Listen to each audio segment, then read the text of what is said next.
Hello, I'm Philip Brunelle, Artistic Director and founder of Vocal Essence and organist choirmaster at Plymouth Congregational Church in Minneapolis.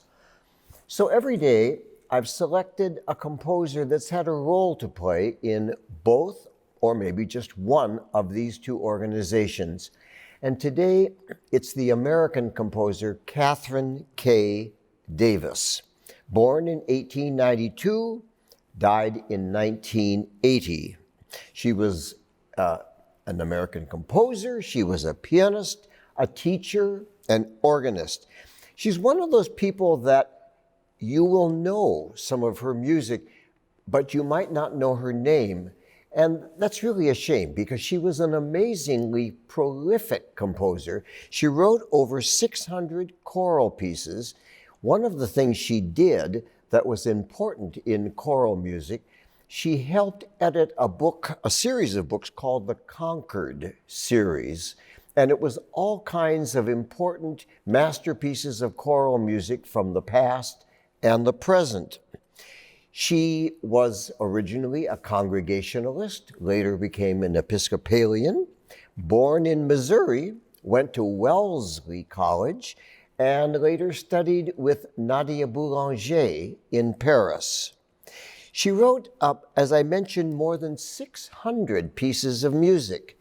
And I chose her partly because it being Thanksgiving week, that she did an arrangement of a Welsh melody which is sung in churches, in schools, in colleges all over the USA. And it's a charming, just two verses. The second verse, she brings a wonderful soprano descant. So I'm just going to play this to get us in a Thanksgiving mood.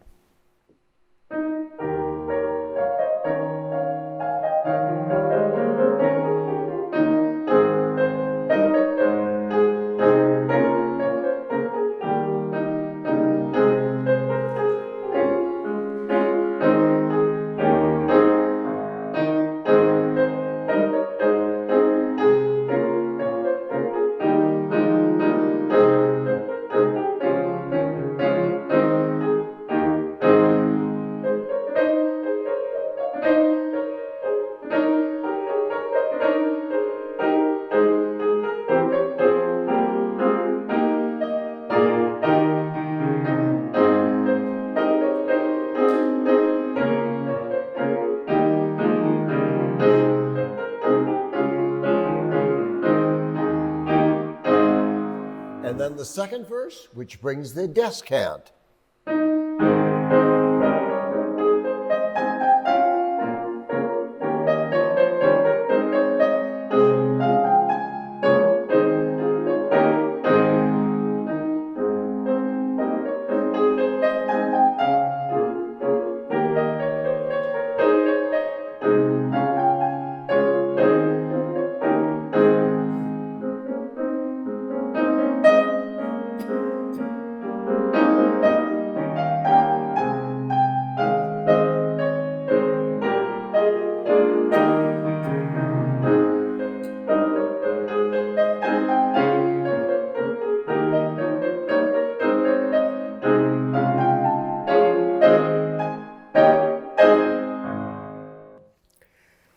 I mentioned that Katherine Davis had written a lot of choral music, a lot of short little pieces, a very sweet little one that she did called Alleluia, Come Good People. Now give ear, tidings wondrous, all today shall hear.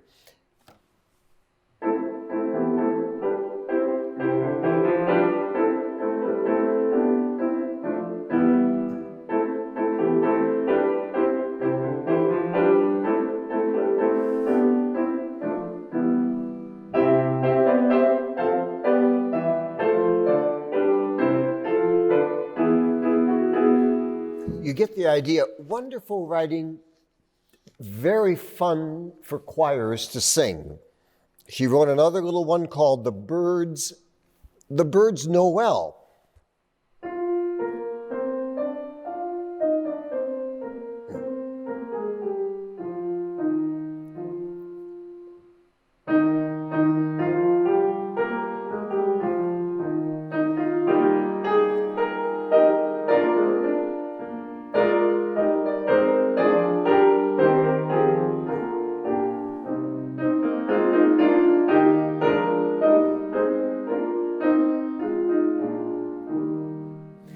very traditional harmonies, but beautifully put together. And the end of this little Birds Noel coming around, and they sing the last verse together.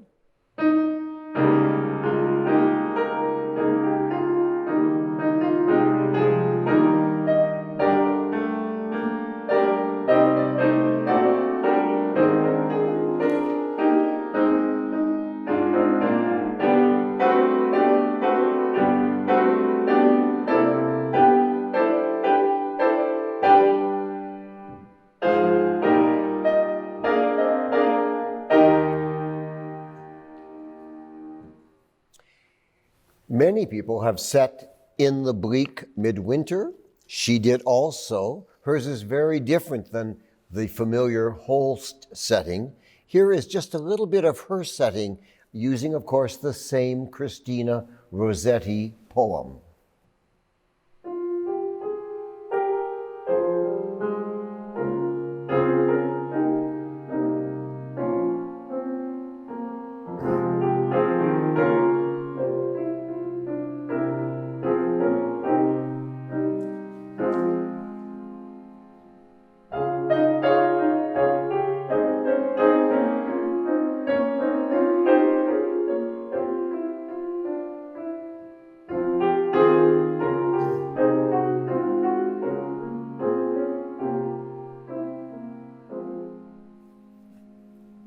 Nicely worked harmonies, beautiful writing for the voices, and of course, unfortunate that she is not as well known today as she was, but there's a lot of music there that I hope people will discover. So the reason she is famous still is a Christmas piece she wrote. She wrote this piece, well, it was in 1941, and it became famous because of two things. It was taken up by the Trapp family singers. And then it was also the Harry Simeon Chorale who sang this piece.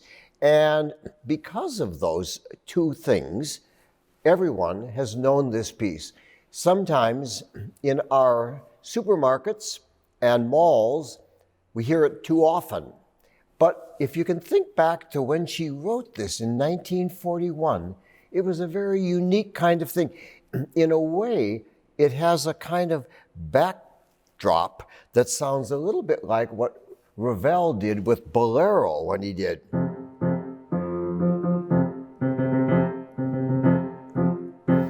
So you know what's coming. I'm just going to play a little bit of her original version of Carol of the Drum.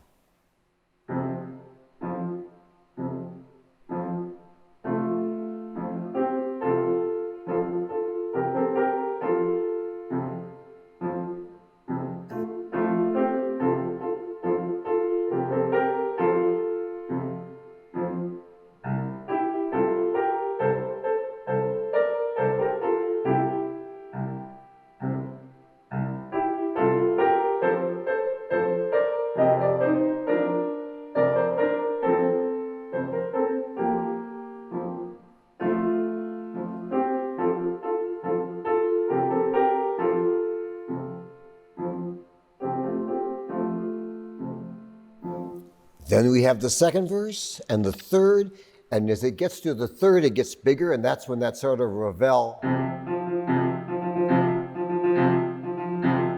And then finally at the end, it just fades away.